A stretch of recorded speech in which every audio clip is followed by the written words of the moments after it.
사람이 어떤 존재인가 이렇게 물으면 우리가 흔히 듣는 대답이 있습니다. 자주 듣는 대답 가운데 하나가 아마 사회적 동물이다 라는 대답일 거예요. 고대 히랍의 아리스토텔레스가 사람을 정의하면서 사회적 동물이다, 다른 동물에 비해서 가정 외에도 많은 사회적 관계, 사회적 활동을 하면서 공동체를 중요하게 생각하는 그런 존재들이다 하는 의미에서 사회적 동물이다 하는 그런 표현을 했는데, 주로 많이 이제 초등학교 교과서에도 나오는 그런 정의이기 때문에 자주 기억하고 또 대답되어지는 그런 정의이고요. 또 고등동물이다 하는 말도 듣고요. 또 하나 뭐죠? 만물의 영장이다, 이런 말도 듣습니다. 만물의 영장. 영장이라는 단어가 신령한 어떤 부분에 있어서 장이다, 그러니까 우두머리다 하는 의미에서 굉장히 좋은데, 실질적으로 그 말의 유래가 영장류, 굉장히 이렇게 마음을 가진 신비스러운 존재유에서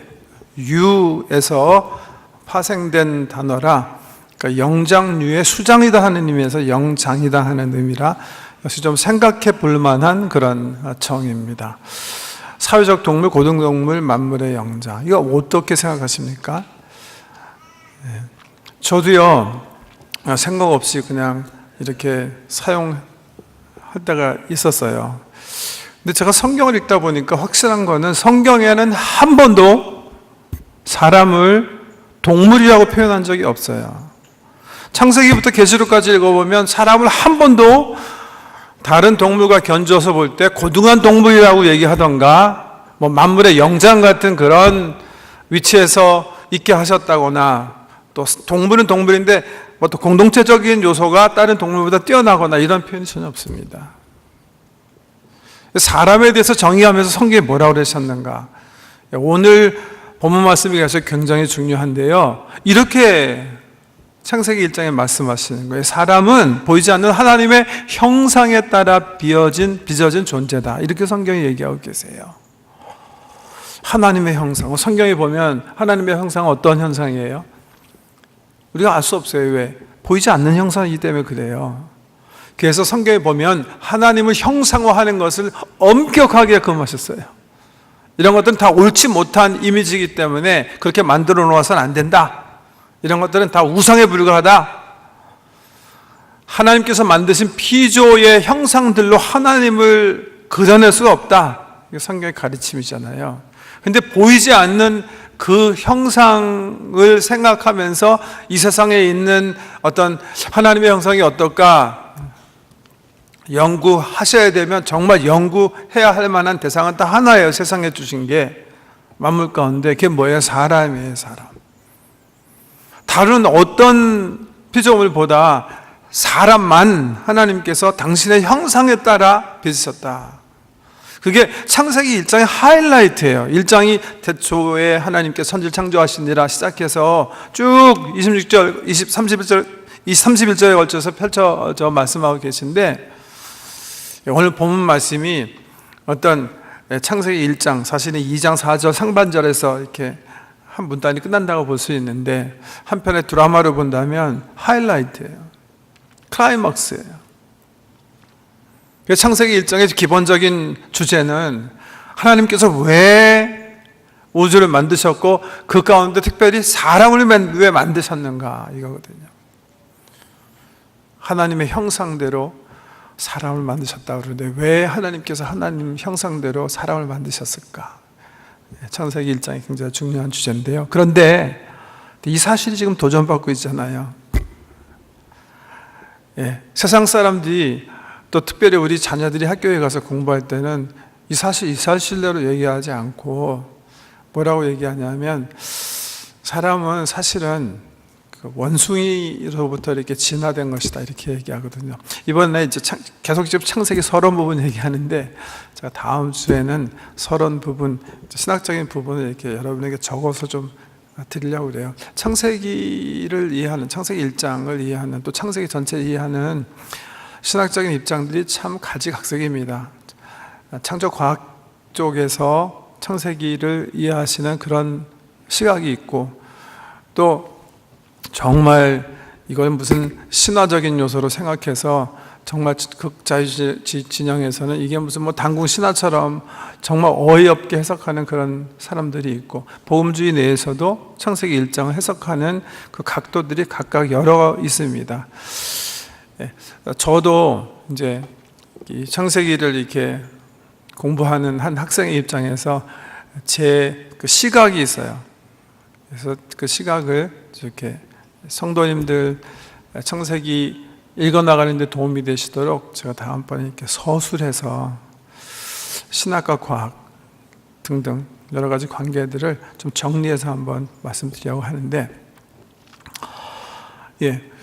이번에 창세기 서론 부분 하면서 이렇게 좀 사변적인 얘기를 좀 말씀드리고 싶다 그랬는데, 그 이유는 우리 성도님들이 믿지 않는 사람들과 만나서 직장 또 사업터전에서 얘기하시면서 또 우리 자녀들이 학교에 나가서 공부하면서 배우는 그런 것들이 있어요.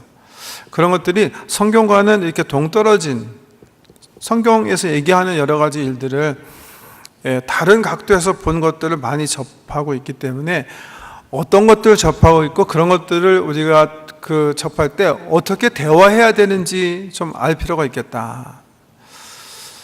전반에 우리가 동성애 문제 다룰 때도 부모님들 쪽에서 정확하게 우리 자녀들이 무엇을 배우고 이런 질문을 할 때 어떻게 대화해야 되는지 구체적으로 말씀해 달라. 그래서 우리 주일학교에서 세미나를 연 적이 있는데요. 오늘은 그래서 이 진화론 부분에서 우리 자녀들이 보통 통상적으로 지금 뭐를 학교에서 배우고 있는지 좀 이렇게 설명드리려고 해요. 저는 과학을 많이 공부하지도 않았고 생물학 더 모르고 좀 이게 관계 있는 분야라 좀 이게 좀 배우고 머리에 넣으려고 그러면 정말 금방 잊어버려요. 그래가지고 정말 하기 힘든 학문이다 이렇게 생각하는데, 지금 우리 자녀들이 학교에서 텍스트북 통해서, 교과서 통해서, 그리고 동화책 이런 거 통해서 흔히 보는 다이아그램이 어떤 거 보시면 지금 세상이 어떻게 생각하는지 아실 수 있을 것 같아서 준비했어요. 여러분, 진화론도 굉장히 변해요. 진화론은 일단 말씀드린 것처럼 모든 과학이라는 게 우리가 보는 각도에서 뭔가 이렇게 관찰하는 것을 서술하는 것들이기 때문에, 진화론 우리 보통 1850년경에 찰스 다윈이 종의 기원 책 써서 시작했다 그러는데, 실적으로 진화론은 고대 히랍에 시작한 거예요. 이름 한 9글자 되는 어떤 아저씨가 생각하기 시작한 거예요. 모든 생명체는 한 생명체로부터 시작됐다. 그렇게 돼서 그 이론도 계속 조사되어지고 연구되어지고 발표되어지고 중중중중 하다가 18세기 초에 그 찰스 다윈의 아버지죠, 에라스무스 다윈이 종의 기원 그 아들이 책 쓰기 전에 더 구체화하기 시작했고, 그 아들 되는 찰스가 종의 기원 책 써가지고서는 세상에 이론적으로 이 진화론에 대해서 발표해서 그 이후부터도 계속 발전해 오는 거예요. 찰스가 생각한 그런 거를 지금 주장하는 사람 없어요. 이것도 계속 발전하니까요. 근데 지금 21세기에 들어와서 그냥 보통 우리 사람들이 쉽게 알 수 있게, 이렇게 학생들이 알 수 있게 그 뭐 도표화된 아주 유명한 그림이 있어요. 진화 생명나무라는 건데, 그게 어떻게 생겼는지 한번 보시면 우리 자녀들이 뭘 가서 학교에서 배우는지 아실 거예요. 이런 추리예요, 이런 추리. 이거보다 그 앞에 거, 그 다음 거 한번 보여주세요. 다음 거 설명드리기 좋은데, 저 사람 있잖아요, 사람. 요즘은 어떻게 생각하냐면, 이렇게 생각하는 거예요. 그러니까, 오래전에, 지금부터 50만 년 전에, 그 침팬지와 사람을 낳은 조상이 있는 거예요.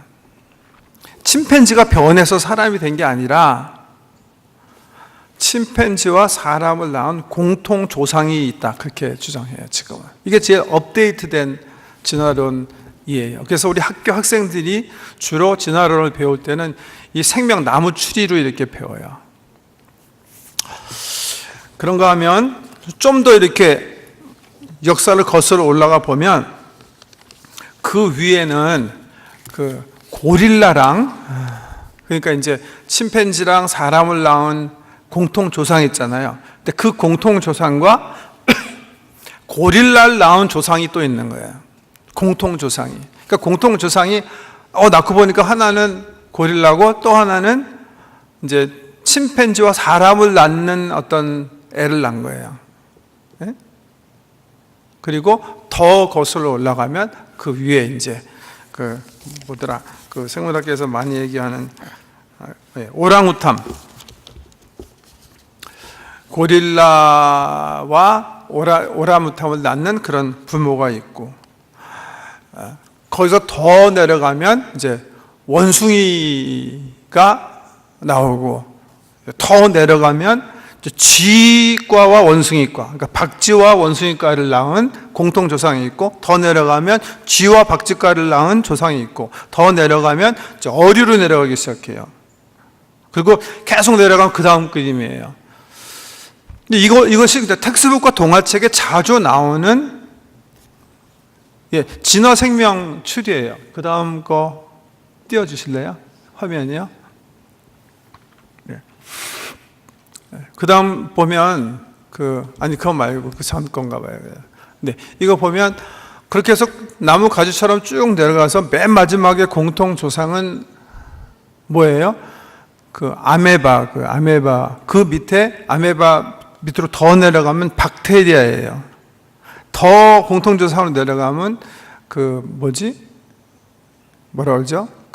단백질, 그러니까 DNA를 형성하는 어떤 유기물체 같은 거예요. 그 밑에는 물론 무기질이고요. 그래서 더 내려가면 빅뱅이에요. 그 연도를 어떻게 추정하냐면 지금 학자들이 빅뱅은 한 138억 년 전에 일어났고요. 그러니까 수십억 년이 지난 다음에 이 지구상의 환경 때문에 무기질이 유기질로 변하는 놀라운 일이 벌어졌고, 그 다음에 여러분 옛날에 배운 아직 그런 단어들이 지금도 중요한데 적자생존이나 우성유전의 법칙이나 그 다음에 용불용설 이런 관찰할 수 있는 법칙들을 통해서 점점점 이 공통 조상들이 형성이 되면서 그 안에서 이렇게 뻗어나가게 됐다. 이렇게 지금 학교에서 가르치고 있고 아이들 동화책에서 얘기하고 있는 거예요. 이거 말고도 이제 구체적으로 이렇게 막 그림을 그려가면서 그림으로 이렇게 어떻게 원숭이서부터 점점점 변화하고 사람이 되었는지 그림도 박물관에 가면 이렇게 가설적으로 형성해 놓고 이런 것들이 지금 우리 자녀들이나 이제 세상 사람들이 생각하는 건데, 여러분 다시 말씀드리지만 이거는 가설이에요, 가설. 증명할 수 없는 거예요. 왜? 실질적으로 우리가 빅뱅 또 이제 천체 생성학 쪽에서 얘기하는 것도 얘기할 때 말씀드렸지만, 첫째는 이거는 관찰할 수 없는 부분에 대한 가설이에요. 아무도 본 적은 사실은 없어요. 관찰한 적도 없고요. 이런 것들을 그렇지만 뻣뻣하게 지금 교과서에 진실인 것처럼 과학인 것처럼 얘기하는 게 오히려 문제죠. 이런 일들을 접하는 우리 자녀들을 부모님들이 어떻게 대해야 되는지, 또 세상 사람들이 이런 주장을 할 때 우리가 어떤 퀘스천들을 가지고 대화를 할 수 있는지, 우리가 다 지성인이니까 지성적으로 대화할 수 있어야 되니까 우리 입장에 던져야 되는 퀘스천들을 그래서 몇 개 준비해 봤어요. 그 다음 페이지 한번 넘겨주세요. 만약 진화론의 가설입니다. 가설이 사실이라면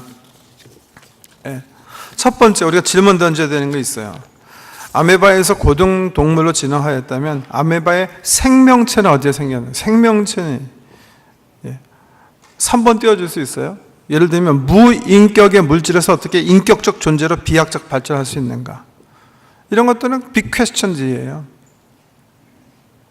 또 두 번째, 돌연변이는 99.9%가 생물학자들이 얘기하는 거예요. 열등 돌연변이로 나타난다는 것이 생물학계의 관찰이에요.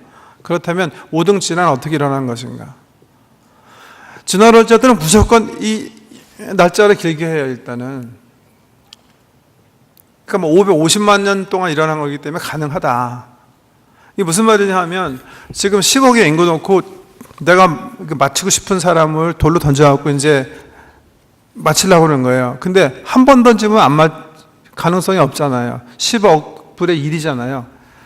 근데 이분들 얘기하는 건 뭐냐 하면 이거 550만 년 동안 계속 던지면 맞힐 수 있다는 거예요. 근데 실질적으로 그 확률이라는 게 어떤 비판적인 쪽에서 얘기하는 거지만 10의 마이너스 50승분의 1이다 이렇게 얘기하거든요. 근데 10의 마이너스 50승분의 1은 실질적인 수학에서는 제로이거든요. 이렇게 probability, 확률을 볼 때는 정말, 이 19세기 어떤 학자가 얘기한, 찰스 다윈이 종의 기원 발표했을 때 어떤 학자가 얘기한 것처럼 그 확률은 똑딱똑딱거리는 시계를 망치로 박살내서 10,000조각을 낸 후에 흔들어 다시 시계가 되는 확률이다. 정말 프로바블하지 않는 그런 얘기고요. 네 번째, 원숭이에서 인간으로 진화했다면 80%는 인간이고 20%는 원숭이, 또는 80%는 원숭이면서 20%는 인간의 진화의 중간 단계를 보여주는 생물들이 어떻게 존재하지 않는가. 이분들 그렇게 생각해요. 공통조상이 죽었기 때문이다. 그래서 이분들이 열심히 찾는 게 있어요. 뼈 혹은 화석이에요. 그래갖고 실질적으로 지난 한 100년간 역사를 보면 이렇게 주장하시는 분들이 발견했다. 그래서 루시를 발견했다. 루시, 제가 전문적인 용어들은 잘 모르겠습니다만은 이름을 다 붙여가지고 여러 이 중간 단계 것들, 그러니까 오스트랄로피테쿠스라는 루시라는 별명을 붙인 것도 생명체 뼈 발견했다. 또 네안테르타긴도, 또 필드 다운인도 발견했다. 해가지고서 뼈를 조사해서 붙여서 보니까 꼬리뼈가 자라다 말았다는 둥 했는데, 지금에 와서는 고고학자들이나 생물학자들이랑 함께 결론 내린 게 있어요. 가짜였다. 그러니까 아무 증거가 없는 거예요. 임페리칼한 에비던스가. 근데 과학이 임페리칼한 실험적, 경험적 증거 없이 어떻게 이론이 맞다고 얘기할 수가 있습니까? 추측일 뿐인 거예요. 추측이요. 가설을 정해놓고 추측하는 단계. 그런데 참 놀랍게요, 오히려 이 과학계에서는 이 가설임을 인정하는 데 비해서 우리 학생들이 쓰는 텍스트북 같은 데서는 마치 이게 과학적 정설인 것 같처럼 들어가 있는 게 문제고, 지금도 우리 여기 롬에 가보면 마치 이거는 당연히, 아직은 증명되지 않았지만 당연히 증명될 정설로 프레젠테이션 되기 때문에 문제인 거예요.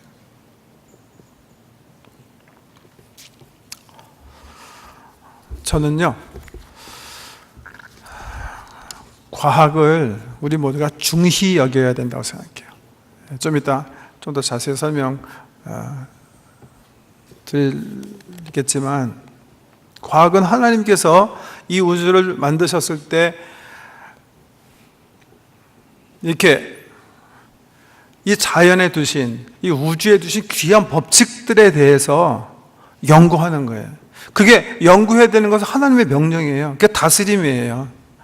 하나님께서 만드신 이 아름다운 우주 속에 감춰준 비밀들을 열심히 연구해서, 그게 하나님께서 만드실 때 담아놓은 본성들이거든요. 물체의 본성들을 우리의 언어로 이해해서 표현하고, 얼마나 하나님의 지혜가 위대하고 놀라운 건지 더 이렇게 드러나게 하는 학문이니까 너무나 귀한 학문이에요. 그게 우리를 향하신 하나님의 명령이니까. 하지만 지난번에 말씀드린 것처럼 과학은 여러분 틀이에요. 우리 앞에 일어나는 현상, 페노메나를 우리의 언어로 이해해 보려는 틀이에요. 틀은 제한성을 내포하는 거예요. 그렇기 때문에 항상 변해요. 이 틀로 우주의 길이를 재보니까 이만큼이에요. 다른 틀로 재보니까 더 커요. 우리가 우주를 이해하는데 만류인력 법칙으로 이해했어요, 19세기에는. 근데 이게 한정성이 있다는 것을 다른 관찰 활동에서 알게 됐어요. 그럼 상대성 원리로 가는 거예요. 웨이브로 물질을 이해하다가 웨이브 가지고 부족함을 깨달았어요. 그래서 무슨 틀을 사용해요? 파리끌 사용하는 거예요. 입자를 사용하는 거예요. 입자 가지고도 충분히 이해하지 못해요. 또 다른 틀을 만들어 사용하는 거예요. 그게 과학이에요. 우리가 보통 생활할 때 XY, Z축, 뭐라 그러죠? 이 축인가요? XY, Z축으로 사용하면 충분히 이해할 수 있죠?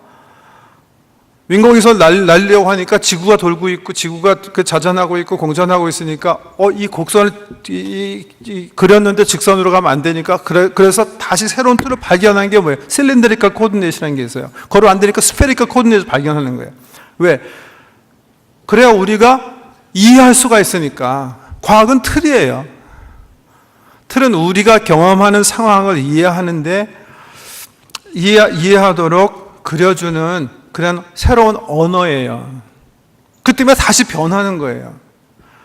그 틀을 우리가 새로운 걸 발견했다고 해서 틀이 실존을 certify, 계속 일어나도록 지탱해 준다고 착각하시면 안 돼요. 내일이라도 우리 하나님께서 해가 서쪽에서 뜨게 하시면 과학은 다시 포뮬러를 쓰면 되는 거예요. 그게 과학이에요. 과학은 하나님께서 이 우주에 두신 귀한 원리들을 드러내서 하나님의 지혜가 얼마나 굉장한지 보게 해주는 귀한 학문인데, 그렇지만 제한성이 있는 학문이에요. 저는 과학 열려있다고 생각해요. 왜? 그 정리 이제 다음 주에 해드리겠는데요. 창세기는 과학책 아니에요. 이건 하나님의 계시예요. 하나님의 종, 선지자 모세에게 주셨기 때문에 벅찬 하나님의 그 존영을 경험하고, 창조주 하나님을 경험하고, 아마 문학적 장르를 하면 이건 전 시편에 가까운 거라고 생각해요. 엄격한 율에 따라서 창조주 대신 위대한 하나님, 그 계획, 그 목적을 찬양하는 찬양시예요. 최소한도 1장 1절부터 2장 4절까지는 그런 문학적 양식으로 쓰여진 거예요. 시편의 시편 기자가 달은 달하게 말하고 별은 별하게 말한다 그러면 우리가 그걸 과학자로 생각해서 달이 입이 있구나 그렇게 얘기해요? 그럼 달은 달하게 말하고 별은 별하게 말하면 그건 아무 의미가 없는 시인가요? 천만의 말씀이요. 그래서 창세기를 잘 이해하셔야 돼요. 창세기 과학을 향해서 열려 있는 거예요. 저는 그래서 얼마든지 과학인과 대화해야 되고 인커레지하고 그분에게 주신 문화 사명을 따라서 얼마든지 하나님의 지혜에 대해서 우리의 언어로 이해할 수 있도록 장려해야 된다고 했습니다. 네. 사람이 누군가 보세요. 오늘 말씀 25절 말씀, 24절 말씀부터 읽어드렸는데, 여기 진화에 대해서 이렇게 상반되는 인투이션, 영적 직감을 모세가 이렇게 얘기해요. 하나님께서 동물을 만드셨는데 어떻게 만드셨다? 종류대로 만드셨다 이렇게. 스피시스, 종으로 만드셨다. 지금 이 땅에 생물학자들이, 동식물학자들이 얘기하시는 동식물의 종류가 2만 개가 넘어요. 20만 개가 넘어요. 근데 성경은 그렇게 노래하고 있어요. 영적 영감으로. 하나님께서 창조하셨을 때 종류대로 만드셨다. 그러니까 사자는 사자로 만드신 거예요. 원숭이는 원숭이로 만드시고요. 어류는 어류대로 만드신 거예요. 종류 내에서 우성유전의 법칙이 있을까? 전 있다고 생각해요. 발전할 수 있을 거예요. 그렇지만 성경에서 얘기하시는 이 영감의 시의 관점에서 보면 종과 종은 함부로 이렇게 넘나드는 종들이 아니에요. 하나님께서 규정하신 종들이기 때문에 그렇게 말씀하고 계시고요. 특별히 그거보다 더 중요한 이 창세기 1장의 하이라이트는 하나님께서 어떻게 과학적으로 사람을 만드셨고 우주를 만드셨다가 아니라 하나님께서 왜 우주를 창조하신 후에 그 가운데 인생을 창조하셨는지, 우리가 정말 알아야 되는 신학적인, 저는 과학은 하나님께서의 문화 명령으로 우리 모든 과학자들에게 위임하신 거라면 이 성경에서 말씀하시는 거는 왜 하나님께서 우리 사람을 창조하셨는지 그 신학적 이유를 얘기하는 거죠. 그 이유가 뭐예요? 사실 창세기 1장에 반복적으로 이 창조 시편에서 모세가 7번 반복한 내용이에요. 하나님께서 왜 우주를 창조하시고 그 가운데 우리 사람을 창조하셨습니까? 창세기 1장에 얘기하는 정말 우리가 붙잡고 살아야 되는 가장 중요한 진리가 뭡니까? 당신의 영광, 당신의 즐거움을 위해서 만드셨다는 거예요. 그래서 저는 웨스트민스터 컨페션 신앙 고백 첫 페이지에서 가리키려고 하는 게 정말 창세기 1장의 신학을 너무나 잘 이해한 선포다 그렇게 생각해요. 너희 인생의 목적이 뭐냐? 하나님을 영화롭게 하고 그를 즐거워하는 것이다. 왜? 하나님께서 우리를 만드셨는데 그게 바로 목적이기 때문에 그런 거예요. 그거 얘기해 주는 게 창세기 1장이에요. 그래서 하나님 천지를 창조하셨을 때 첫날 빛과 어둠을 나누시고 보시면서 좋다. 그렇게 둘째 날 셋째 날 각각 천지를 채우시면서 하나님께서 즐기시는 거예요. 당신께서 이 우주를 창조하시고 그 가운데 사람을 두신 이유는 뭐예요? For His enjoyment, 그의 영광과 그의 좋음을 위해서 만드신 거예요. 피조물은 그의 영광을 위해서 존재하는 거예요. 여섯째 날 사람을 창조하시고 나서 모든 창조를 마치시고 하나님께서 보시고 오늘 본 말씀 보시면 심히 좋았더라 하시죠. 극도의 기쁨을 위해서 하나님께서 창조하신 거예요. 보세요. 그게 목적이에요. 그 목적을 위해서 하나님께서 각 피조물이 본성으로 자기에게 영화롭게 하도록 하나님께서 만드셨어요. 그런데 그러신 후에 하나님께서 사람을 만드시면서 이렇게 생각하신 것 같아요. 지금까지는 본성을 가진 모든 피조물이 나를 영화롭게 했다면 이제는 좀 더 색다르게 한 존재물을 만들어서 자유를 가지고 선택해서 자발적으로 자유의지를 선택해서 자발적으로 나를 영화롭게 하는 그런 존재를 만들어야 되겠다. 그렇게 생각하신 것 같아요. 그래서 성경에 보면 하늘에서 천상회의를 연대요. 삼위일체 하나님께서 모여서 회의를 하세요. 그러면서 이렇게 결정하세요. 이제 우리가 우주를 다 만들었으니까 우리의 형상을 따라 사람을 만들어서 이 사람들로 하여금 우리가 만든 우주를 다스리게 하자. 그렇게 결정하셨대요. 그리고 하나님께서 그 결정에 따라서 자기 형상에 따라 실질적으로 남자와 여자를 만드시고 하나님의 형상에 따라서 그리고 28절에 보면 축복하세요. 구체적으로 하나님의 영광을 위해서 사람이 무슨 일을 하며 살아야 되는지 얘기하세요. 이렇게 그들에게 복을 주시며 하나님이 그들에게 이르시되 생육하고 번성하여 땅에 충만하라. 땅을 정복하라. 바다의 물고기와 하늘의 새와 땅에 움직이는 모든 생물을 다스리라 하시니라. 생육하고 번성하고 땅에 충만하라. 지금 아담, 하와 이렇게 만들어 놓으시고 먼 우주 지변을 축복하시면서 땅에 충만해라. 그 벌써 하나님의 계획은 어떤 계획이에요? 이거 에덴 동산 만나서 뭔가 여기서 다 끝마칠 계획 가지고 계신 거 아니에요. 하나님은 더 원대한 계획을 가지시고 뭔가 어떤 정점을 향해서 창조의 역사 시작하시는 거죠. 아담과 하와가 거기에 첫 주인공으로 지금 지으심을 받아서 있게 되는 거지만 앞으로 이 자손을 통해서 온 우주에 퍼지면서 만물을 다스리는 권세를 가지고 뭔가 역사를 하나님께서 펼쳐나가실 것을 1장에서 말씀하고 계시는 거예요. 그 궁극점이 어딘지 우리는 너무나 잘 알고 있어요. 감추어져 있던 거지만 지금은 드러났거든요.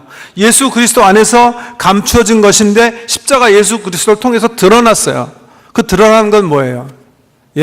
하나님을 예배하기 원하는 우주적 교회를 이 지구 역사를 통해서 하나님께서 만들어 나가시겠다는 거예요.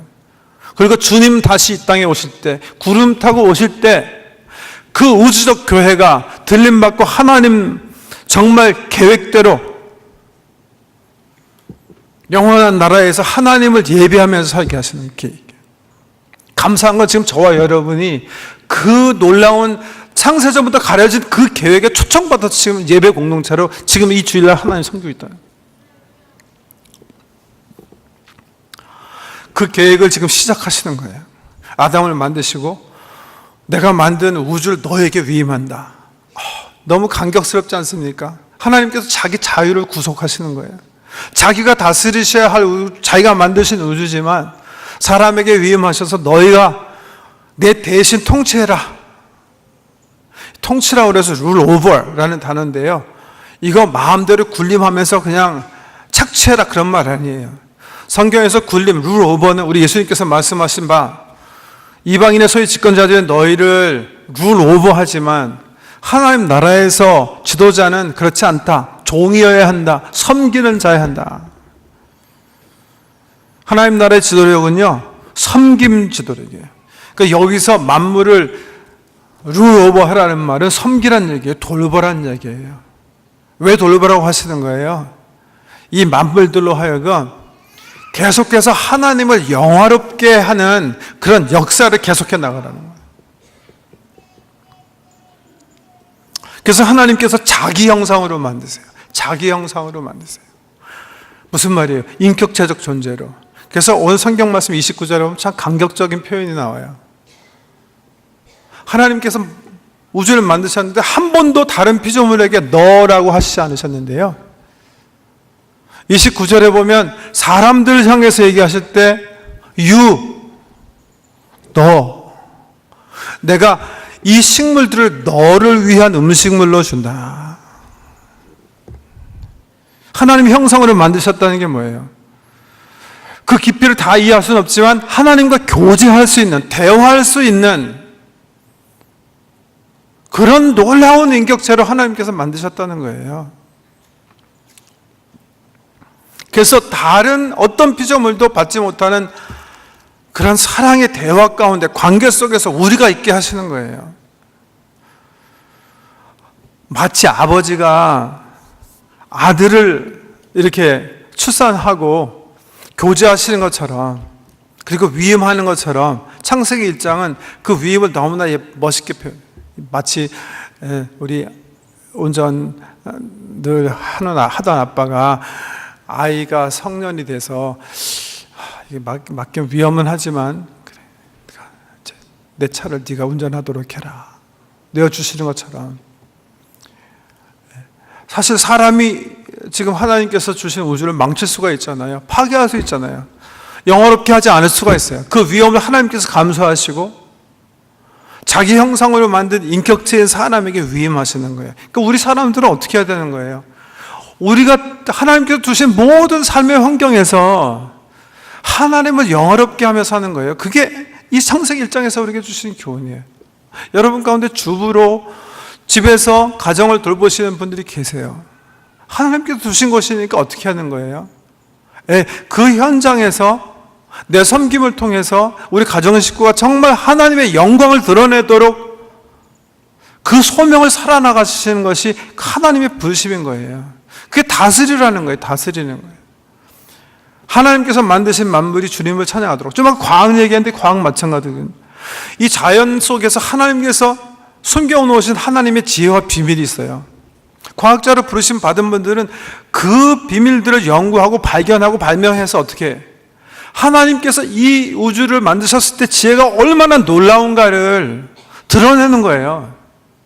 음악하시는 분들은 하나님께서 이 우주 속에 아름다운 음을 주셨기 때문에 그 속에 있는 아름다운 화음을 주셔서요, 하나님께서 주신 창조력을 발휘해서 크리에이티비티를 발휘해서 아름다운 화음을 만들어서 얼마나 하나님께서 오묘하게 멋있게 아름답게 세상을 만드셨는지 드러내는 거예요. 장사하시는 분들은 하나님께서 주신 여러 가지 법, 이 속에 이 사물들을 사용해서 서로 유익되고 서로 잘 살고 서로 행복하게 살 수 있도록, 더 윤택하게 살 수 있도록 하나님께서 이 맡기신 이 지구, 이 우주를 내가 맡은 장소에서 하나님의 영광을 위해서 성실하게 정직하게 공의롭게 살아가는 거예요. 그게 우리에게 주신 문화명령이라는 거예요, 소위야.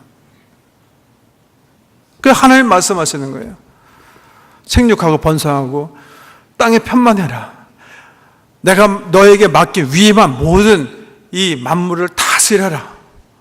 그래서 너희 다스림을 통해서 하나님의 영광이 더 우주에 충만하게 해라. 그래서 이 마지막 날 안식일처럼 하나님께서 무슨 피곤하셔서 안식하시는 겁니까? 6일 동안 고생하셨기 때문에. 하나님 안의 안식은 하나님의 관계 얘기하는 거예요. 모든 피조물이 하나님께 그 맡은 자리에서 주의 영광을 드러내면 그게 하나님의 안식인 거예요.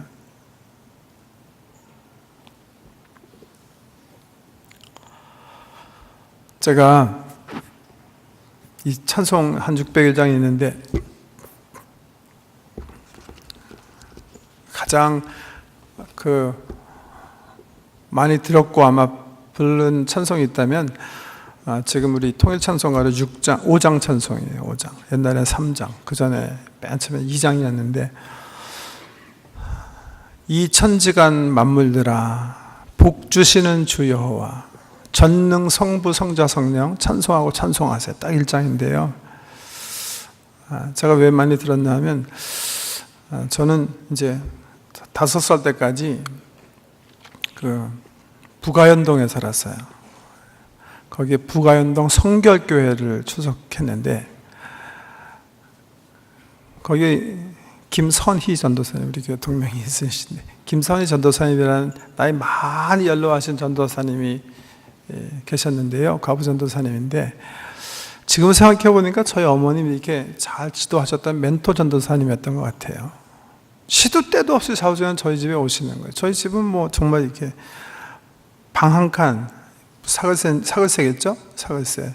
방 한 칸, 조그만 방인데 이 전도사님이 거의 하루에 일주일에 한 3번씩 정도는 미니멈으로 저희 집에 오셔서 점심도 하시고 어떨 땐 낮잠도 주무시고 그러니까 어머니를 자기 이렇게 정말 딸처럼 이렇게 사랑하시고 지도하시고 신앙적으로 이렇게 가르쳐 주시는 그런 어머니 같으신 분이 계셨는데 이 권사님 오시기만 하면 부르는 찬송이 바로 그 찬송이에요. 그러니까 뭐 찬송하자 몇 장 그런 것도 없이 무조건 앉았다 하면 2000시간. 그러니까 우리들 오면 야 2000시간 왔다. 2000시간 왔다. 그래서 누님들도 김전도사님 오셨구나. 2000시간. 제가 너무나 낯익은 그런 찬송인데 2000시간 만물들아 복 주시는 주 여호와 전능 성부 성자 성령 찬송하고